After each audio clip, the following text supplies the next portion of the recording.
افغانستان کی جانب سے رات کی تاریکی میں بزدلانہ کارروائی، شرپسندی اور اشتعال انگیزی کو پاکستانی افواج نے منہ توڑ جواب دے کر ناکام بنا دی ہے۔ پوری قوم اس وقت افواج پاکستان کے شانہ بشانہ کڑی ہے۔ اراکین پارلیمنٹ اس حوالے سے کیا کہتے ہیں، آئیے جانتے ہیں ان کی زبانی۔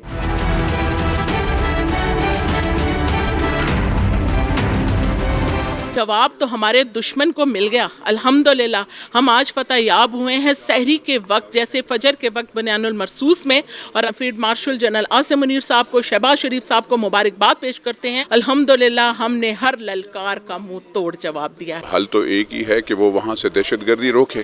میری حکومت سے یہ وہ ہے کہ ان کو چھوڑیے گا نہ۔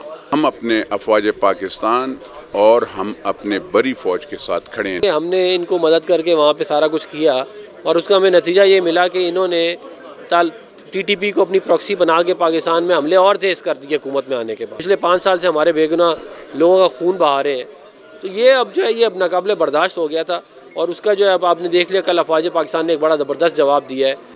دیکھیے، دہشت گردی کو ہم کنڈیم کرتے ہیں، دہشت گردی کے خلاف جو ہے نا ہم بالکل ہیں، مگر جب معاملہ مسلمانوں کے درمیان آ جائے تو پھر ہم تھوڑا سا جو ہے ایک لائن ڈرا کرنا چاہتے ہیں۔ اس کے لیے ہماری جو تجویز ہوتی ہے وہ کوئی ایسا حل جو بات چیت سے ممکن ہو۔ ہم نہیں چاہتے کہ مسلمان کا خون بہائے۔ افغانستان اور پاکستان، جس طرح ہمارے پارٹی کا پہلے سے یہ بات ہے، اسمت یار ولی خان صاحب یہ بات فرماتے تھے کہ پاکستان اور افغانستان اگر ہم سوچتے ہیں کہ ایک دوسرے کے بغیر چلے گا تو نہیں چل سکتے۔ یہ ہمارا وہی بات ہے پرانا جو ہم کہہ رہے تھے کہ خدا کے لیے امن سے رہو، امن ترقی ہے، امن خوشحالی ہے، اور جنگ جو ہے نا بربادی ہے، تباہی ہے۔ بہت بہتر جواب دیا پاکستان کو، اس سے بہتر اور زیادہ زوردار جواب دینا چاہیے، اور پوری قوم پاکستان کی فوج کے ساتھ کھڑی ہے۔